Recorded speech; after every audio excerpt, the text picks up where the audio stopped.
Job करती हो बेटा? जी। कितनी सैलरी है? जी मेरा पैकेज 15 लाख का है। अरे वाह, ये तो बड़ी अच्छी बात है। पर बेटा हमारे बेटे की सैलरी तुमसे कम है। सुनो जी, ये जोड़ी ना ठीक नहीं रहेगी मेरे हिसाब से। क्यों जी, ऐसा क्यों? भाई साहब, जो लड़कियां ज्यादा कमाती हैं ना अपने पति से, बाद में आगे चल के वो अपने पति को दबा के रखती हैं। क्या बात कर रहे हो जी? अब दोनों मिलके कमाएंगे तो कम ज्यादा तो लगा ही रहेगा। अब तनख्वाह चाहे रिया की ज्यादा हो या संजू की, हाँ? आना तो पैसा घर में ही है ना जी, हाँ? हाँ, ये बात भी है। वैसे आपकी कोई डिमांड तो नहीं है? डिमांड? पापा आप ये क्या बोल रहे हैं? आपको पता है ना मैं दहेज के बिल्कुल खिलाफ हूँ। बेटा ऐसे ही पूछ रहे हैं हम लोग। मम्मी जब दहेज देना ही नहीं है तो पूछना ही क्यों है? देखिए अगर आपकी कोई डिमांड वगैरह होगी तो हो सकता है मैं पुलिस में कंप्लेन कर दूं। पुलिस? ऐसे क्यों बात कर रही हो तुम? जी मैं सही बोल रही हूँ। देखो, हमें दहेज नहीं चाहिए, लेकिन जब शादी होती है ना तो माँ बाप अपनी मर्जी से अपनी बेटी को बहुत कुछ देते हैं। मेरे मम्मी पापा कुछ नहीं दे पाएंगे क्योंकि उनके पास जो भी सेविंग्स थी वो सब मेरी पढ़ाई लिखाई में लगा चुके हैं और अब उन्होंने मुझे इस काबिल बना दिया है कि अब मैं अपने पैरों पर खड़ी हूँ और अच्छा खासा कमा लेती हूँ, तो मुझे नहीं लगता कि उन्हें कुछ और देने की ज़रूरत है। देखा आपने, अभी शादी नहीं हुई उससे पहले ही अपनी कमाई की धौंस दिखाने लगी।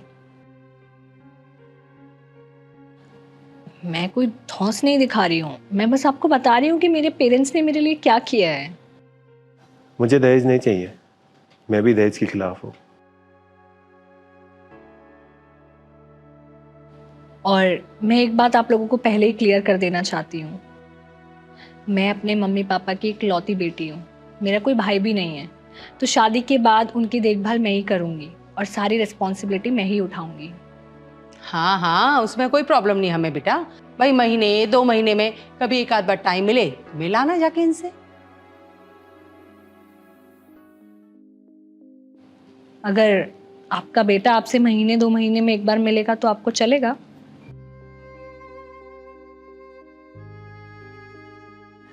शादी के बाद आप लोगों के घर के पास ही मैं एक और घर लूंगी जहां मैं अपने मम्मी पापा को शिफ्ट करूंगी ताकि आप लोगों का ध्यान रखते रखते साथ में मैं उनका भी ध्यान रख पाऊँ। शिफ्ट करूंगी? क्यों? यहाँ क्या प्रॉब्लम है? प्रॉब्लम यह है कि आपका घर यहाँ से 60 किलोमीटर दूर है।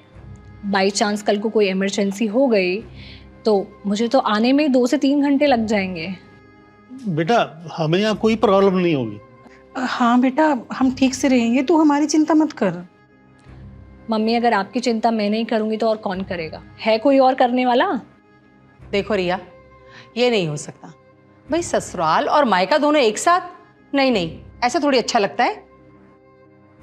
ठीक है, अगर आपको ये ठीक नहीं लग रहा है तो एक काम और कर सकते हैं, मैं और आपका बेटा कहीं आपके घर से अलग एक और फ्लैट लेके रह सकते हैं, थोड़ा दूर।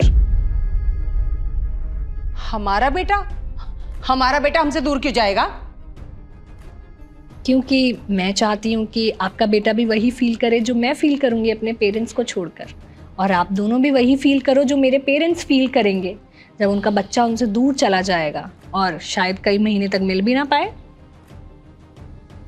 और सबसे अच्छी बात तो ये है कि हम दोनों के लिए ही एक नई शुरुआत होगी जो सेम पेज से शुरू होगी। ऐसा नहीं हो सकता। हमारा बेटा हमसे दूर क्यों जाएगा?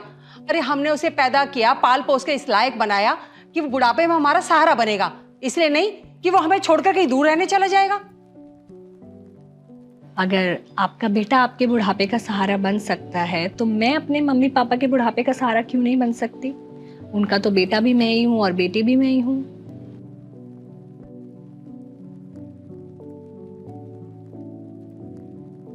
बताइए। हमारी बिल्डिंग में एक फ्लैट खाली है, मैं कल ही आपके मम्मी पापा के लिए जाके बात कर लूंगा वहां रहने के लिए। संजू बेटा। माँ क्या गलत बोला इसने? जो भी बोला सही तो बोला।